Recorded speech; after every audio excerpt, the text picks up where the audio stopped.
Welcome back, everybody. Welcome back online. We're happy to have you guys here again. That break went by super quick, I know. So our next presenter is a pediatric endocrinologist and bone health specialist in the Division of Pediatric Endocrinology and Diabetes at the Children's Hospital of Philadelphia and assistant professor of pediatrics at Perelman School of Medicine, University of Pennsylvania.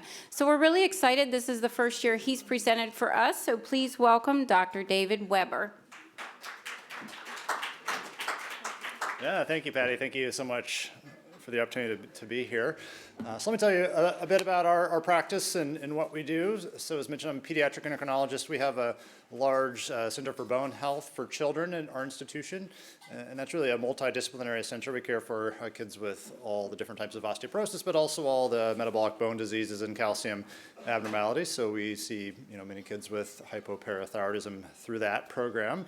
And I think as we're hearing today, and we've had some great introductions to my talk from the NIH group and Dr. Schobach, I think we're starting to become a bit more interested in bone and hypopara simply because these medicines that we're going to be having are going to be potentially impacting the skeleton in different ways, and there's going to be a lot more to learn. And so we're going to talk about that today.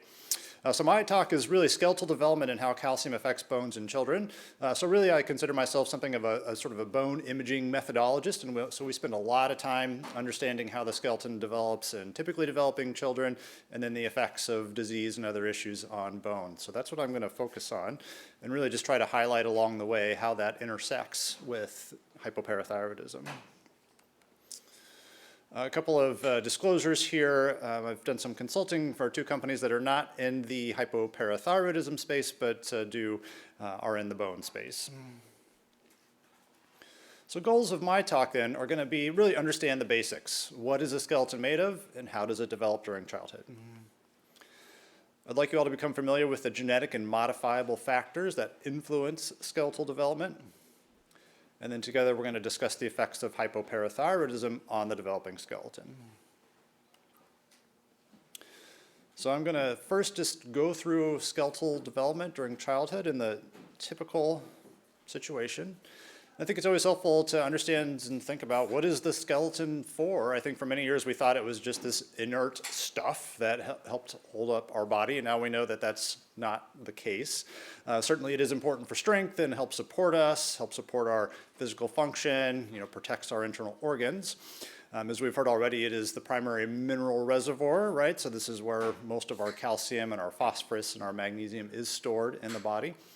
It's also very important for protecting the bone marrow. You may know this is where the red blood cells and the white blood cells are made. It turns out the bone actually regulates that, and there's a lot of crosstalk, and so it's important to have healthy bones for healthy red and white blood cell function. And then finally, what's really interesting is over the past decade or 2 decades, we've learned the skeleton is actually an endocrine organ. So it secretes hormones that are involved in bone mineral and energy metabolism. You may have heard of hormones like FGF23, which helps regulate phosphorus, and osteocalcin, which may help regulate glucose. All right, so what is the bone made of? So we talk about the bone being composed of a matrix component, and this is the organic component, and that is formed by collagen, and collagen is just a protein, a special type of protein that really forms the scaffolding and helps shape those bones. And it provides the structure to the skeleton and also helps with flexibility. And then that matrix is mineralized, and this is what you probably all think about as bone. This is our calcium and our phosphorus, which makes the bones hard. We call this hydroxyapatite. This is the product of calcium and phosphorus that actually fills in between those collagen fibers and adds the strength. And it, as I mentioned, makes the bones hard, makes them dense, helps keep the skeleton resistant to fracture. Both the matrix, the organic matrix and the mineral component do contribute to bone strength. And then on top of that, we have the cellular component. So the bone is a very active organ, and so it's all the different cells in the skeleton that help the bone grow, maintain health, involved in communication between muscles and bones, and help regulate hormone secretion. I'm going to highlight a couple of these here. The osteoclast, we heard a little bit about. We'll talk more about it. This is the cell that resorbs bone and is able to liberate calcium from the bone. And then the osteoblast. This is the cell that helps form bone. We talked a little bit, you heard a little bit about the different effects of PTH on bone resorption and bone building, and we'll talk more about that. The last cell to highlight here is, at the bottom here is the osteocyte, and this is really the major communicator cell in the body. All right, so before we can talk about bone accrual, I think it's really important to understand just typical childhood growth. I imagine if any of you have had kids, you've been to the pediatrician, they plot your kids on the growth chart, and that's what I'm showing here. So the top one is the height curve, and the bottom one is the weight curve. And as an endocrinologist, when we look at this, one of these things these curves do is allow us to understand how a child is growing respective to sort of the typical healthy population of children. And so each one of those lines is a percentile. The line in the middle would represent average for the population of children, and then up and down from there. When we think about patterns of growth, we have a very steady growth during early childhood. You can see that line is pretty flat there. And then during puberty, we see a big inflection up, and so growth really increases during that pubertal growth spurt. And then final height is obtained in the teenage years, a little bit early in girls, typically the early to mid-teenage years, and later in boys. And so it turns out that bone mineral accrual, or bone development, actually mimics that curve pretty closely. And so this is a curve from Jakowski and colleagues looking at just studying how the body adds bone mineral over time. And so this is bone mineral content. That's that calcium and that phosphorus. This is measured by something called a DEXA scan we'll talk a bit more about later. And what you can see is that curve actually looks pretty similar to that growth curve that I showed you, right? So we have a steady acquisition of bone mineral during early childhood. And then again, you notice that very steep incline in bone accrual during puberty. In fact, 1/3 of all of the bone mineral content that you're going to ever put on as a human is going to happen in the year before and after that peak growth spurt. So it's really a critical time for bone health and bone accrual. So right there in middle adolescence. And then this concept of peak bone mass is very important. So just like we stop growing as adolescents, we hit a peak bone mass. And so once you get up into your late teens, early 20s, that's as much bone density as you're ever going to have. And so that's really important to optimize that opportunity during childhood to get the highest peak bone mass you can, because that's going to help protect against fractures later on. I'm just going to show you some cartoons here that sort of illustrate a bit more about how bones grow. These are slides that come from the American Society for Bone Mineral Research. They have a wonderful online curriculum, and so Susan Ott made it, and I have modified them. When we talk about growth during childhood, the bones grow. We call that bone modeling, and they grow at the growth plates. And so in this schematic here, you can see that new green bone sort of growing longer at the ends of the bone. And then importantly, they also grow wider. So you can see the bones get thicker, and the growing longer helps with height, of course, but growing wider helps with strength. And then we also have to maintain a healthy bone shape, because that also contributes to bone strength. And this is actually done through those cells called the osteoclast. We call this endosteal resorption. And then the final step is that new bone has to be mineralized. Again, so this is where the availability of the calcium and the phosphorus, those two minerals, is important to sort of finalizing that bone strength.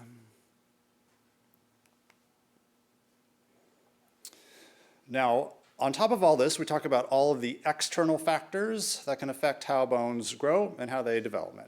We'll talk about these in more detail, but thinking about the effect of muscle mass and muscle strength, thinking about our nutritional status, any hormone deficiencies or hormone excesses that might affect bone growth, any exposure to bone toxic therapies. There's some medicines, some radiation things that can affect bone development. And then finally, activity and loading. So how much exercise are we doing? How active are we? How much stimulation are we putting on the skeleton? So you're going to hear yet another look at calcium flows through the body. And so I apologize for all the physiology today. We're going to think about it in this talk in terms of how calcium gets to the bone. But as you've already heard, calcium flows through different body systems. I'm going to start here again with the gut. We heard from the NIH speakers earlier, sort of talking about the gut as the entry point for calcium, right? So this is the food that comes from our diet, and it can be absorbed. There's actually some small amount of calcium that gets excreted into the stool too, so it is a way that the body does get rid of excess calcium as well. And then the bones, we talked about during childhood, we really want to be putting calcium into the bones, right? We're trying to grow those bones and fill them up, so that's the bone formation piece. But in the typical state, that calcium is all there, and if the body needs it, it will take it out of the bones to maintain normal blood calcium levels. And then finally, the kidney, that's the hole in the bucket, right? So this is the last chance the body has to either get rid of extra calcium or to hold on to calcium. And so we call that filtration and reabsorption. And so again, in the typical state, with someone whose parathyroid glands work the way they should, the body is really going to do a great job at maintaining a normal calcium level, and it's going to do that primarily by taking calcium out of the bones. So let's go through these different cell types just a little bit more. We were introduced to these earlier today. So thinking about the gut, so how does calcium absorption in the gut work? There's two processes. One is actually passive, so this is just simply from the food that we eat. The gut is able to passively absorb some of the calcium in our food. This calcium absorption can reach up to 50% of the calcium that you're taking in. That depends on some other things, depends on what your diet is, depends on how much phosphorus you're eating. You may know that phosphorus binds up calcium, and so if you eat a lot of phosphorus, it can affect how well your body can absorb the calcium. And then it turns out maybe some microbiome differences, so different people absorb calcium differently, kind of based on all the little healthy bacteria that live in the gut. The other form of calcium absorption in the gut is this active part, and so this is the vitamin D mediated. Vitamin D is not a vitamin, it's a hormone, and it helps with that calcium absorption, interacts with a bunch of different cell types there. And this is the thing that really requires PTH, right? So in the typical state, the body is able to make PTH, which converts vitamin D into the active form. For those with hypoparathyroidism or with kids with hypoparathyroid, we replace that by giving calcitriol. And then finally, the kidney, by far, in my mind, as an endocrinologist, the most complicated part of calcium regulation. Big picture, excess calcium leaves the body through the urine, but the kidneys can reabsorb calcium sort of along the whole path in the kidneys there as needed to maintain calcium. We heard about this in the form of the calcium sensing receptor, and so this is very exciting as we hear about some of these medicines that may help target this. And then also PTH, our old friend. So PTH interacts with that PTH receptor at the end of the kidneys and sort of offers one last chance to kind of reabsorb some calcium and prevent too much calcium from leaving the body. So what does all this mean for the bone? All right, so in the bone, we have an enzyme called alkaline phosphatase. Here it's abbreviated ALPL. You may have seen it in ALP on your labs. Alkaline phosphatase is the enzyme that makes bone mineralization possible. So what it does is it breaks apart this other molecule here called PPI, pyrophosphate. Pyrophosphate is very important. This is the thing that's in the blood that keeps calcium and phosphorus from coming together and making mineral in your arteries, which of course would not be good. So it keeps calcium and phosphorus apart. But alkaline phosphatase breaks that and allows for the calcium and the phosphorus to come together to mineralize the bone. We see that again with our friend hydroxyapatite there. So calcium and phosphorus come together, and then they form these crystals in that collagen to make bone hard.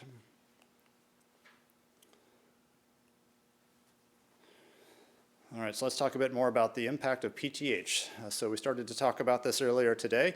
So PTH has both anabolic, bone building, and resorptive, bone breakdown effects. That's why it's a really complicated molecule. And we start talking about how these different medicines work. You're going to hear a lot of talk about what the effects on bone density and bone turnover are.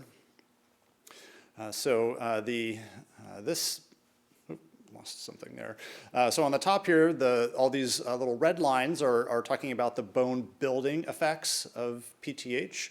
And so in short little blast, what it does is PTH stimulates those osteoblasts, those bone building cells, to make bone. Down in the bottom here, all the black lines represent the effect on bone resorption. So long-term exposure to high levels of PTH cause bone loss. And so this is a bit of what Dr. Gaffney was starting to speak about. So some of these medicines like teriparatide we use to treat osteoporosis, that short-term bone building.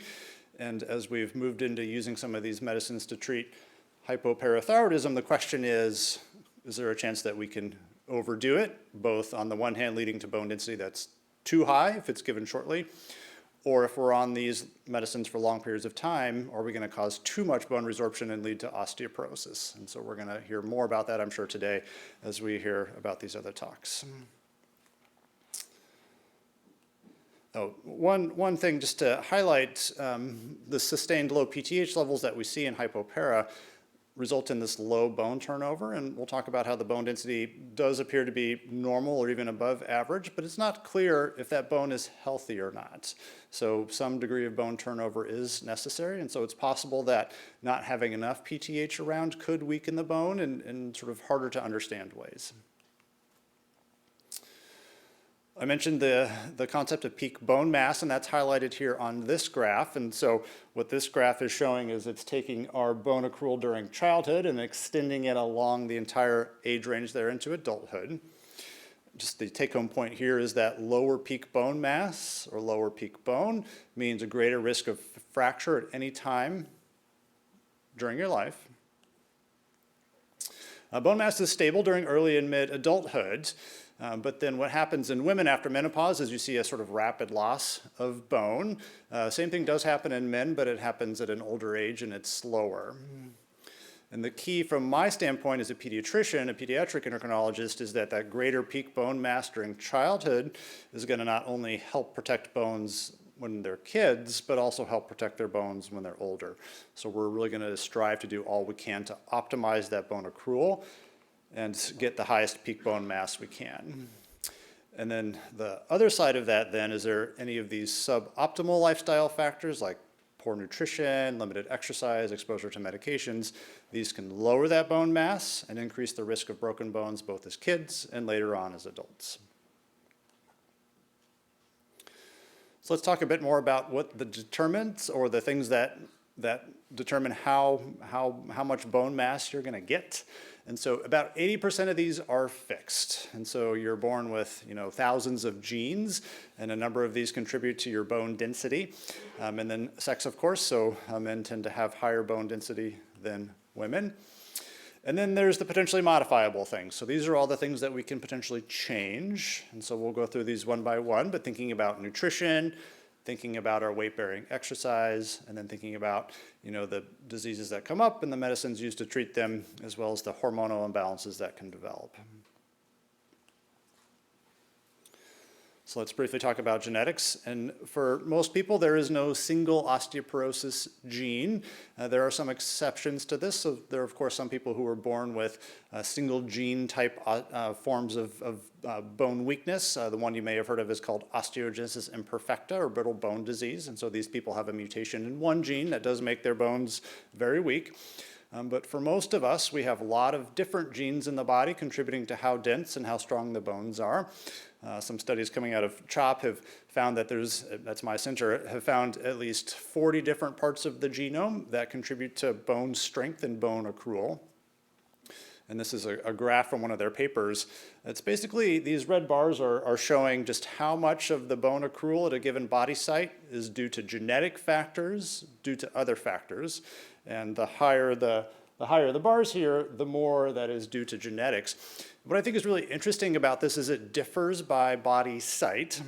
And so you can see that some parts of the body, like the skull, are primarily determined by genetics. But other parts, like the spine and then the femur, this is the radius, the forearm, are much more influenced by things like diet and activity and other factors. Right now, there's no genetic test to predict bone density, so it's not like we can run a test and look at these 40 different locations and tell you how strong your bones are going to be, but that's something that maybe we will have in the future, and so this may become more of a part of our counseling as we learn more. Nutrition, think about the micronutrients like our vitamins, our minerals, pre and probiotics, And then think about our macronutrients, so carbohydrates, fats, protein. They're both important to bone accrual. In our center, every child who comes to see us does meet with a dietitian who has expertise in bone health. And really what we're doing is we're using the dietary reference intakes provided by the US government, the National Academies of Science, to sort of provide us with the baseline. These are specific to age and sex and activity level. And we're going to recommend trying to maintain sufficient intake of our calcium, our phosphorus, our vitamin D. Of course, people with hypoparathyroidism, this is a little bit different and often need more calcium and perhaps less phosphorus. One thing that we may not think about for bone health, but it's really important to maintain adequate protein intake. So as I mentioned, there's all these organic components, these fibers in the skeleton, and we need to support that by getting adequate protein, especially if we're active. And then it's also important to maintain a healthy weight. So we know that both overweight and underweight status can stress the bones. And so especially during childhood, we're really focusing on maintaining activity, but making sure the kids are eating enough calories to support that activity as well. And then the importance of weight-bearing exercise. So just a schematic here that illustrating that the muscles and the bones are closely connected. We talk about this scientifically as something called the muscle-bone unit. And the idea is that there's actually close connection between the muscle strength and pushing and pulling and bone development. And the idea here is that the bones are going to become bigger and wider and stronger as they're pushed and pulled on by the muscles. And so what happens then is in the normal state, kids are doing typical activity, they're walking, they're running, they're playing sports, all that sort of stuff. They get a normal bone development, kind of seen here in the middle. Now, of course, we have some kids who have some issues with mobility, so maybe they have a condition that doesn't allow them to walk so well or not walk at all, and they actually don't gain as much bone. And as you become an adult, it turns out that if you don't have enough activity, you can actually lose some bone, so we call that disuse. On the other end of that spectrum would be our excessive bone building, and so these would be our athletes, or our competitive athletes here. So it turns out people like runners and things like that who are very active and do a lot of weight bearing can actually increase their bone density and make it higher than typical. For children, we just have a goal again set forth by this is the U.S. Preventive Health Task Force, and the goal for exercise in children is 60 minutes a day of moderate physical activity, with a note that 3 times a week that should be weight-bearing activities. So for instance, swimming is a great activity for health and for burning calories, but there's no weight-bearing. So really thinking about running, jumping, jogging, things like that. Now let's talk about the impact of chronic disease. So you might imagine this can affect bone health in several ways. I did kind of mention this, introduce this earlier. When I think about this, we think about fracture there in the center. This is the thing we're trying to prevent, and there's 2 things that contribute to that. One is that deficient bone accrual, or the low bone mass, and the other is anything that affects bone strength, and that's bone quality. And when we walk through this, again, I'm thinking about how much mobility and activity is there. We're doing screens for any nutritional deficiencies. We're looking to see if there's any bone toxic therapies like steroids or seizure medications or hormonal contraceptions. We're looking for signs of any hormone deficiency like growth hormone or pubertal changes, diabetes, and then we're thinking about any chronic inflammation. We heard a little bit about that, in terms of the APSID, for instance. Now, people with hypoparathyroidism, generally post-surgical hypoparathyroidism doesn't really come along with a lot of these other factors, so otherwise generally healthy. But where we do see it in kids and certainly adults as well would be some of these other conditions. So if you do have, or your kid does have APS, many of these other conditions can affect the bone. And then probably where we see it most commonly is in people with DiGeorge, and so this is that complex syndrome where hypoparathyroidism is a part of it, but then they often have cardiac disease and other things that end up weakening the bone. So the medicines that we think about, so the steroids, prednisone, hydrocortisone, things like that, can be toxic to bone. They can affect hormones. Think about diuretics, so furosemide and bumetanide. These are loop diuretics, different than hydrochlorothiazide, which was mentioned earlier. These actually cause urinary calcium loss and other electrolyte issues. Some of the seizure medications can affect vitamin D and are toxic to bone cells. And then some of the contraception, so people who take Depo-Provera, for instance, this is a progesterone-only contraception, that can cause some bone loss as well. And again, if you need these medicines to treat your disease, that's fine, but it's just something as a bone health clinician we're looking at and seeing if they can be modified or take some steps to alleviate some of the harms that may come from them. All right, so for the last few minutes then, we're going to talk about how this applies to children with hypoparathyroidism. So you're starting to learn today, if you didn't know already, that the overall impact of hypoparathyroidism on bone health is complicated. You might think, oh, calcium is important for bones. We know that. So you might think that low calcium levels would mean low bone density. And of course, that's very logical. That makes sense. But as we've started to hear today, that actually isn't the case. And so if we go back to our graph of what PTH does to the bones there, it does seem that the low calcium levels in the blood, any negative impact that might have on bone mineralization is more than counteracted by this lack of PTH. And so again, in that low PTH state, what's happening is those osteoclasts just aren't as active and they're not pulling that calcium out of the bone. And so we really just don't see low bone density in most patients, most children, most adults with hypoparathyroidism. So typically, I don't think of hypoparathyroidism as a form of childhood skeletal fragility. It's very rare, so we rarely see post-surgical hypoparathyroidism in childhood, so we're mostly talking about the different genetic syndromes. There is some data out there in adults. Dr. Khan may speak about this in her talk later. I know she has presented some new data about bone density and fractures in adults at the ASBMR meeting last month. But my impression is that the data is kind of conflicting here. Generally speaking, the bone density does appear to be above average, although I think it gets trickier in some of the postmenopausal women where you can have both hypoparathyroidism and osteoporosis, and that's a difficult situation to deal with. There's been some studies that suggest the fracture risk is maybe a little bit increased in adults. Others have not shown that. We heard from Dr. Schobach this morning that in the review articles that were published, the overall feeling was that there was a neutral effect on fracture, so perhaps no different than the typical population. I think, again, the notable exceptions are people who have hypoparathyroidism in the setting of other syndromes. And so, again, the 22q kids are the patients we see by far the most of. We often get consults with them when they're in the hospital, they're in the cardiac unit, they've had heart surgery. Some of these patients do have fractures because of all of the medicines and all of the illness that's going on. So how do we assess bone density? I think it's important to talk about this. You're going to hear about bone density probably more throughout the next 2 days. So we use a DEXA machine. Perhaps many of you have had a DEXA, or some of you have had a DEXA.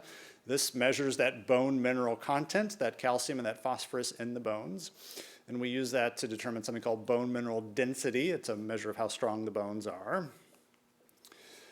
I will tell you that we don't routinely do this clinically in children. So if your child comes to see me in clinic, I'm probably not going to get a bone density test. But for many of the studies that are going on, people will get this.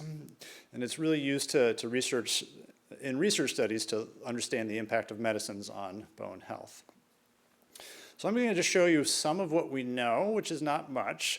So because we don't typically get these DEXA scans as a part of routine clinical care, we don't have a lot of information in children, but it has been included in some of these studies. So we'll go back to one of Karen Weiner's studies from 2010. This is one of the early studies looking at using teriparatide to treat children with hypoparathyroidism. And these are DEXA results. So we report DEXAs in children and young adults as a Z-score. And what this is doing is, again, comparing your bone density to what is expected for this population of the same age and same sex. And we think of anything between a -2 and a +2 of being within the normal range. So 95% of the population will have a bone density between -2 and +2. And I've put a blue box around that normal range there. And she reported bone density at the radius or the forearm and the whole body. The line in the middle is 0, so again, that would be average for the population. And so what she found in her studies is at baseline, the bone density at the radius was well within the normal range, pretty close to average, and in fact, a little higher than average at the whole body. And so the reason that they wanted to include bone density is what we had talked about, just wondering if you give PTH or teriparatide to a child, does that have a negative impact on bone density? Is there bone loss? They And these early studies did see a little bit of a decrease in bone density over time, but that sort of stabilized as things went on. And I think we're going to hear in more of the other studies that have been done in adults, we really haven't seen negative impacts of these medicines on bone density, but is something important to follow. And so what about some of these other conditions? So we heard about autosomal dominant hypoparathyroidism type 1, ADH type 1. This is the condition due to that gain of function mutation in the calcium sensing receptor. Again, of course, we have decreased PTH secretion. And so again, very small study, apologize, this is all that's out there, but so this is 6 subjects, children and adults, and what they did was compare the bone density in people with ADH1 to people who had post-surgical hypoparathyroidism. So again, we're looking at Z-scores here. So this is the spine, this is the femoral neck, which is part of the hip. This is the total hip, and this is the forearm. Again, 0 here is our average for the population. And so what you'll see, the take-home message is that both the post-surgical and the autosomal dominant, or the calcium sensing receptor, their bone density on average is above average. So again, more signs here that people with this type of hypoparathyroidism have bone density that is average or a little bit above average. And then finally looking at 22q, I mentioned, so this is by far the most common cause of hypoparathyroidism we see. Many of these children have other risk factors for bone health, including the heart disease, the decreased mobility, nutritional hardships, and the autoimmune and the inflammatory disease. Again, not well studied. I did find one case series of 8 children that showed that the bone density was actually a bit below average, but still remained in the normal range. No fractures were reported. The majority did have some vitamin D deficiency and some inadequate physical activity. Oh, sorry, one more, last one. The APS, the autoimmune polyglandular syndrome. As we heard, this is the condition where hypoparathyroidism often comes along with other risk factors like adrenal insufficiency and low hormone levels and malabsorption. And as you might expect, what they found is that the sicker the people were, the lower the bone density. So this is a different way of measuring bone mineral density via a machine called a peripheral quantitative CT. And they compared bone density to controls, and then they split the people with APS into 2 groups, one who had less than 6 complications and one who had more than 7. And what they found, it was only that group who had the large number of complications that actually had lower bone density compared to the healthy controls, which makes sense. Just again, sign that the sicker you are, the lower the bone density is going to be, the higher risk of fracture. All right, so I'm going to summarize here. So childhood bone accrual and subsequent peak bone mass are determined by both genetic and modifiable factors. There's some general principles to optimize bone accrual during childhood, and these are applicable to both typically developing children and those with hypoparathyroidism. We want to make sure we are attaining our adequate micro and macronutrient intake. Certainly having an input of a dietitian is always helpful in this regard. Being careful to avoid under or overweight status, as those can certainly adversely affect bone accrual during childhood, and engaging in regular weight-bearing activity, that goal of 60 minutes per day. The impact of hypoparathyroidism on bone health is not clear. So bone density does appear to be a typical or a bit higher than typical on average. Although one thing we wonder is whether this low bone turnover state might weaken the bones separately from bone density. And it probably does vary by the cause of hypoparathyroidism. So it's not, I think, safe to assume that post-surgical hypoparathyroid bone is the same as someone with a calcium sensing receptor they've had their entire life. And we're going to be learning, I think, much more about this as we get in to these other new medicines. And I think that we're going to have to think carefully as clinicians about how we're going to assess bone density, how we're going to assess bone health, and how to collect these outcomes in our clinical trials, especially as they move from adults into childhood. I think that brings me to the end. Okay, thank you so much. And we're going to take, thank you.